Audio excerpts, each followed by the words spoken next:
On n'en parle vraiment pas assez, mais pourtant la charge mentale des alternants, c'est un sujet extrêmement important.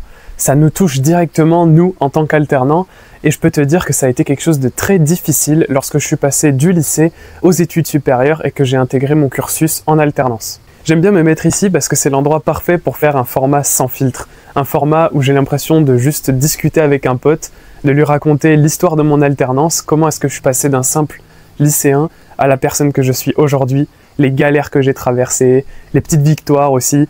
Enfin bref, ce sera un format vraiment simple, sans montage, comme tu as l'habitude. Et c'est ce qui est le plus cool en fait à tourner pour moi, c'est vraiment trop cool. En fait, tout a commencé au lycée, lorsque j'ai compris, après avoir fait quelques stages, par-ci par-là, parce que je savais pas trop dans quel domaine je voulais aller. Après avoir fait quelques stages, je me suis rendu compte que le monde de l'entreprise me plaisait beaucoup plus que le monde de l'école. Ce que j'ai fait, c'est que du coup, pendant cette période de Parcoursup, j'ai regardé toutes les formations qui permettaient d'avoir de l'alternance et qui étaient directement liées à mon domaine. Parce que oui, moi j'aime le bâtiment et c'est donc dans le bâtiment que je me suis orienté. Et franchement, après avoir cherché un petit moment, après avoir comparé les différentes écoles dans un tableur de choix, une de mes astuces les plus puissantes, et d'ailleurs je l'ai partagé récemment en coaching à Hotman, ce qui lui a permis lui aussi de sortir du flou et d'avoir enfin la clarté sur ce qu'il doit choisir de façon rationnelle pour l'année prochaine, parce que oui, c'est un choix hyper important quand même, que ce soit notre travail, l'école, même dis-toi pour mon vélo que j'utilise actuellement, j'ai fait un tableur de choix. Oui, j'avoue, j'abuse un peu du bail. Et c'est donc comme ça que j'ai pu choisir ma licence qui permettait d'avoir de l'alternance dès la première année. Super, mais je vois toujours pas le rapport avec la charge mentale des alternants là. T'inquiète pas, on y vient. Jusque-là, tout se passe très bien, mais il y a un petit hic. Le hic, c'est que pendant toutes ces années de lycée, et même les années de primaire, de collège, de maternelle, etc., je ne travaillais quasiment pas. C'est-à-dire que j'arrivais à passer chaque année à l'étape suivante sans véritablement m'investir dans les cours, sans avoir à fournir beaucoup d'efforts. Et c'est donc comme ça que j'ai eu mon bac avec mention très bien, sans finalement me la donner énormément. En tout cas, moi à l'époque j'avais l'impression de me la donner et c'est pour ça que j'ai pu avoir des très bonnes notes, mais j'étais très loin d'imaginer ce qui m'attendait après le bac. Parce que là, c'est vraiment un autre monde. On est le 1er septembre 2023, je viens juste de rentrer dans ma nouvelle entreprise et puis mon directeur vient me voir et me dit « Bonjour Mehdi, bienvenue chez nous, maintenant tu vas devoir réaliser ce projet-là et puis tu vas devoir utiliser ce logiciel-là que tu ne connais absolument pas. Bonne chance à toi. » Et là, je t'avoue que j'ai complètement bugué. J'ai compris que c'était à des années-lumière de ce que j'avais vécu au lycée. On m'a toujours pris par la main, on m'a guidé pour réussir les exercices, etc. Là, pas du tout. Et je vais pas te mentir, ça a été vraiment très dur cette première semaine en entreprise. J'avais même pas encore mis un seul pied à l'école, que ça a déjà commencé très fort et j'en dormais très mal. Imagine le sentiment d'imposture. J'arrive post-bac, j'ai quasiment aucune connaissance du bâtiment et là je dois réaliser le permis de construire d'un projet à des dizaines de milliers d'euros sur AutoCAD. Pour moi, ça n'avait aucun sens. Je t'avoue que j'ai passé des heures le soir en rentrant chez moi à regarder des tutos YouTube pour comprendre déjà comment utiliser l'outil qu'on m'a mis à ma disposition. Je comprenais rien à ce logiciel, mais aussi comprendre comment on fait un permis de construire, etc. Parce que eux, ils n'avaient pas forcément le temps de me montrer comment faire et ils n'ont jamais eu un alternant post-bac dans leur entreprise. Ça n'arrive quasiment jamais. Et comme par hasard, c'était une semaine bien chargée, donc finalement, ils n'ont pas eu le temps de me guider pour me montrer comment le faire. Donc j'étais vraiment en totale autonomie face à mon clavier en me disant « Comment je fais là ?» Et là où je veux en venir, c'est qu'on n'est vraiment pas préparé à ce qui nous attend quand on rentre dans le monde de l'entreprise. Et même quand on rentre dans une formation en alternance de manière générale. On se retrouve face à une charge mentale qui est démesurée par rapport à ce qu'on a connu avant. Sur l'échelle de la charge mentale, je peux rajouter facilement 1 ou 2 points à cause de cette première semaine en entreprise. Et là, je te parle que de la partie entreprise, mais si je te parle de la partie école, tu vas voir que ça va être tout aussi intéressant. Le premier jour où je suis arrivé à l'école, c'était complètement différent des formats de cours que j'avais l'habitude d'avoir. C'est-à-dire qu'avant, c'était que des cours ce qu'on appelle descendants. Le prof donne des leçons à la classe qui est en face de lui. Là, on était sur quelque chose de complètement différent à l'université. On se retrouvait par îlot, par groupe de 6 précisément, face à un professeur qui nous donne un sujet et tu te démerdes. C'est littéralement ça, pendant une journée entière, il faut qu'on se démerde à réussir notre projet et le prof il est là juste en guise de soutien. Il ne parle pas de la journée sauf si tu vas aller le voir et que tu lui poses des questions, dans ce cas il va t'aider, te donner des indices pour résoudre le problème sans jamais te donner la réponse. Et ça c'est un mode d'apprentissage donc ascendant, allant de l'élève vers le professeur, qui est complètement différente du système scolaire français habituel, et même pour te dire, c'est une des seules universités de France à proposer ce modèle canadien. Tu vas me dire, oui, mais c'est trop bien, parce que comme ça, tu apprends de tes erreurs, c'est une façon super ludique d'apprendre qui te permet de chercher les informations plutôt que de les gober. Oui, je suis complètement d'accord avec toi, le problème, c'est seulement qu'il faut du temps pour s'y habituer. Parce que pendant 18 ans de ma vie, non, 15 ans, j'avoue, j'abuse, 15 ans de ma vie, ça a toujours été le prof qui m'enseigne. Et là, il a fallu changer complètement de paradigme pour réussir à apprendre de soi-même, en faisant des erreurs, des recherches, etc. Mais si c'était tout seul, ça irait encore. Le problème, c'est que là, c'est en groupe. Et en groupe, on travaille pas du tout de la même façon que tout seul. S'il y en a un qui a un avis contraire du tien, eh ben, il va falloir débattre, réussir à trouver une solution commune, voire un compromis des fois, ou tout simplement faire des recherches pour savoir qui a tort et qui a raison. Et ce genre de situation, c'est vraiment difficile à traiter. On n'a jamais été confronté à ça à l'école. En tout cas, je m'en souviens vraiment pas. Donc là, clairement, si on regarde le niveau de la charge mentale, on peut rajouter encore 1 ou 2 points facilement.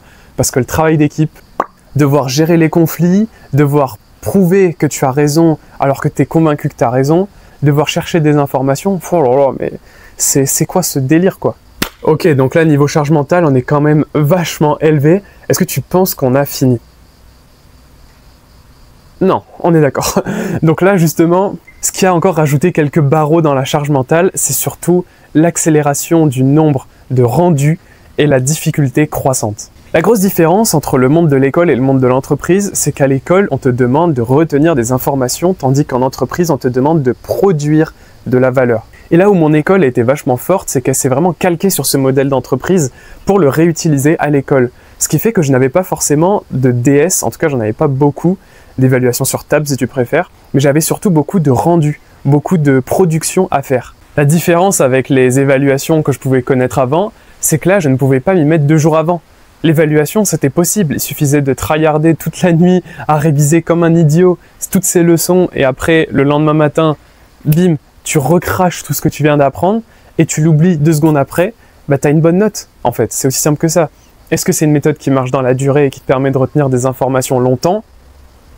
Mais au moins, ça marchait sans beaucoup de charge mentale. Alors que là, le fait de devoir produire des plans, produire des notices de travaux, produire des permis de construire, des choses comme ça, c'est complètement différent.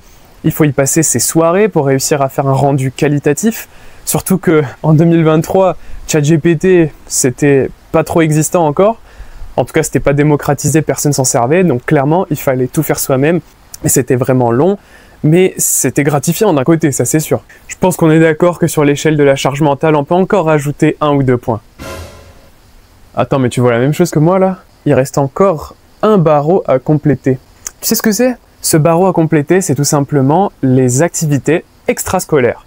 Parce que oui, je ne suis pas le genre de personne à me concentrer 100% sur mon alternance, l'école, le travail.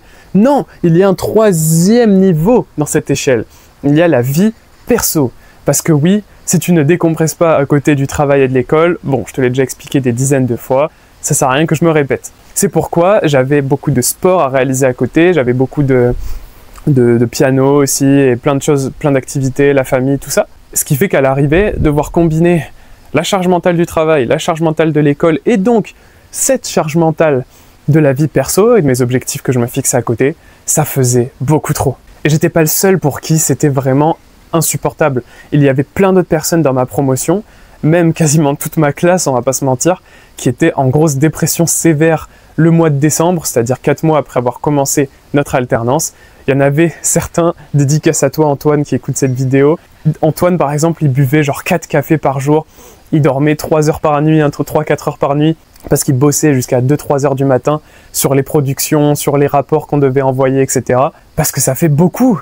Et on n'était pas habitué à ça au lycée, on n'en foutait pas une. Et là, pour avoir le même niveau d'exigence, les mêmes notes, on va dire qu'au lycée, il fallait en fournir 10 fois plus. Et je vais même te dire un truc, on était tellement au bout du rouleau que moi en tout cas, je suis allé voir la directrice et je lui ai demandé à réduire la charge de travail ou en tout cas à faire quelque chose pour qu'on ne finisse pas par tous péter un câble. Et même en faisant ça, je vais pas te mentir qu'il y a 2 personnes qui n'ont pas réussi à tenir et qui finalement ont dû partir de la classe parce que ça faisait beaucoup trop pour eux à supporter. Et le pire dans tout ça, c'est que des stratégies pour réussir à vider cette charge mentale, j'en ai vraiment essayé beaucoup. Justement, je vais te partager, comment dire, le top 3 des pires astuces que j'ai essayées. Et comme t'es sympa et que t'es resté jusqu'ici, Je vais même te partager à la fin les 3 stratégies qui m'ont le plus aidé. Voilà, c'est cadeau, ne me remercie pas. Si tu veux me remercier, abonne-toi et marque-le en commentaire. On commence directement par l'astuce pourrie numéro 3. Ça a été de faire une to-do list à rallonge. Au fur et à mesure que les semaines passaient, avec mes camarades de mon groupe de travail, on se rendait compte que la charge de travail augmentait et pour éviter de s'y perdre, on a créé une méga to-do list partagée. Et cette to-do list, tout le monde l'a complétée au fur et à mesure qu'on avait des nouvelles choses à faire, ce qui fait qu'à l'arrivée, on se retrouvait avec une liste énorme de choses à faire et c'était déprimant.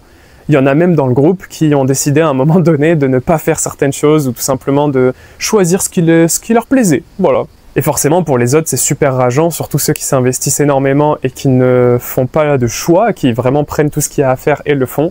Et donc, ça a créé des tensions, et même à un moment donné, ça a éclaté complètement dans les couloirs, et j'ai pété un câble sur un mec de mon groupe.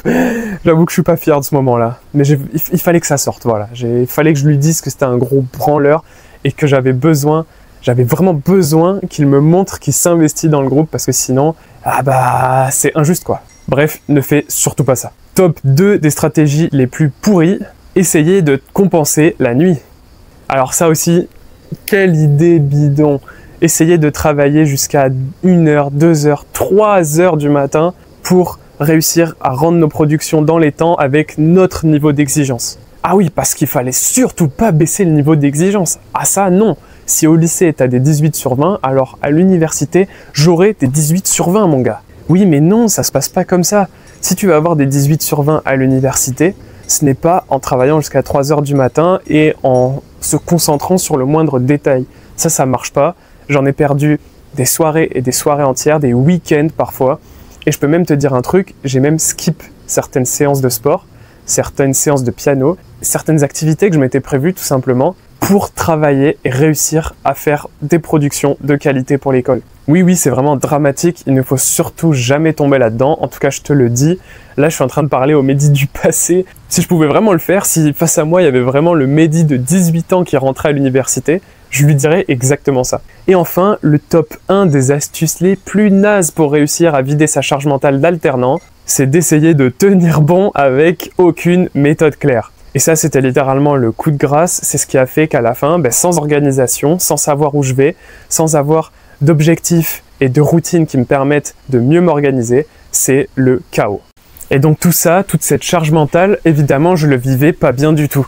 Il fallait que ça se stoppe, il fallait que je trouve une solution pour sortir du trou dans lequel je m'étais enfermé, parce que sinon j'allais péter un câble. Et il y avait un truc que je ressentais au plus profond de moi, c'est que c'était pas une question de volonté ou de motivation.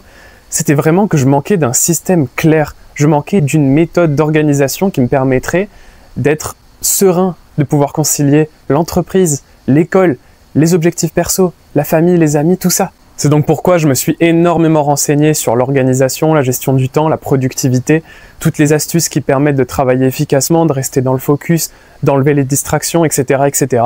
J'ai appliqué les conseils que j'ai trouvés sur Internet, je me suis fait mon propre avis et à la fin, j'ai adapté tout ça spécialement pour les alternants. Et c'est comme ça qu'est née la méthode SOSO d'organisation, la méthode que j'utilise au quotidien et qui me donne des résultats incroyables, qui me permet d'être hyper zen et de vivre ma vie confortablement en ayant des tonnes d'objectifs à côté de mon alternance et de tout réussir. Bien sûr, je continue d'apprendre continuellement et de l'alimenter au fur et à mesure que je fais des nouvelles découvertes qui me changent la vie. Et d'ailleurs, sache que si tu veux toi aussi utiliser la méthode SOSO d'organisation pour décupler tous tes résultats et enfin kiffer ta vie, je te mets le lien dans la description pour rejoindre le challenge d'organisation de 7 jours spécialement conçu par un alternant pour les alternants.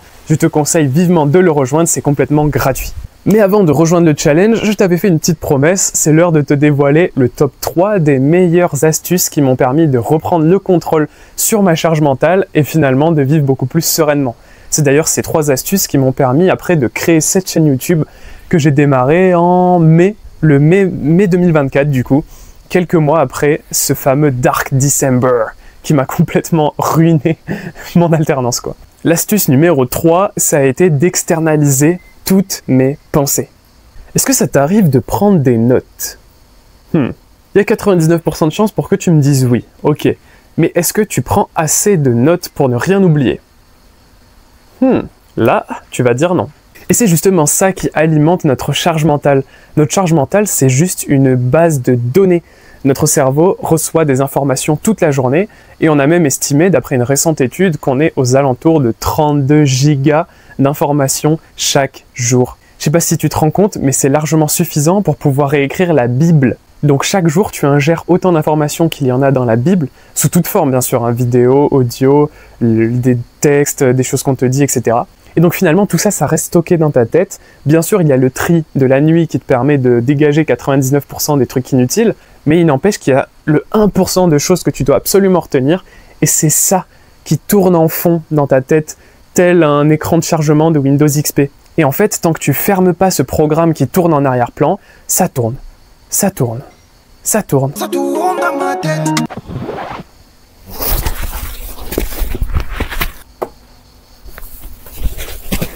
Non mais c'est une dinguerie ça. Je sais pas ce que c'était, mais c'était terrifiant. Oh, qu'est-ce que je racontais moi?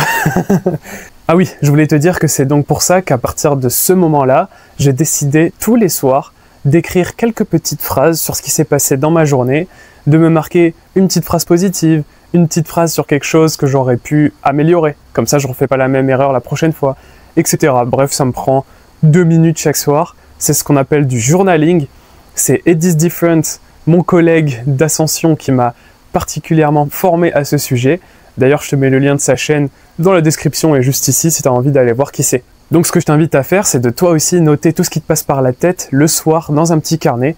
Comme ça, tu te vides l'esprit, tu peux aller te coucher en paix et ton cerveau pourra faire un tri beaucoup plus efficace. On passe donc à l'astuce numéro 2 qui va te permettre de vider ta charge mentale d'alternant.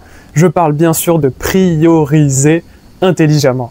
C'était ça notre problème avec mon groupe de travail à l'école, c'est qu'on avait une to-do list énorme, mais aucune priorité. On ne savait pas qui fait quoi, on ne savait pas qu'est-ce qui était urgent ou pas urgent, on n'avait même pas marqué les dates de chacune des tâches à l'origine. Et rien que le fait d'avoir corrigé tout ça, d'avoir une personne par tâche, une échéance par tâche, une priorité en mettant les tâches les plus importantes au début et les moins importantes à la fin, eh ben ça a tout changé. Je te promets que juste cette simple action nous a permis d'éviter des soirées et des soirées consacrées à travailler, mais en réalité pas à travailler productivement. Notre problème, c'est qu'on savait juste pas qu'est-ce qu'on devait faire en priorité. Donc on papillonne, on fait un petit peu de ci, un petit peu de ça. Oh c'est bon, cette tâche elle m'a saoulé, je vais faire plutôt une autre tâche. Finalement, on n'est jamais concentré sur rien. On arrive donc à l'astuce number 1, celle qui m'a permis de devenir un alternant zen. Cette astuce, c'est quoi? C'est de me créer des routines. Et justement, j'ai fait une vidéo complète sur les 3 routines que j'utilise quotidiennement et qui m'ont permis de décupler tous mes résultats. Je te mets la vidéo juste ici, on se retrouve là-bas. Et n'oublie pas bien sûr de rejoindre le challenge d'organisation de 7 jours complètement gratuit que je t'ai mis dans la description. Allez, vas-y, clique sur cette vidéo, mon gars. Allez, vas-y. Bon, tant pis.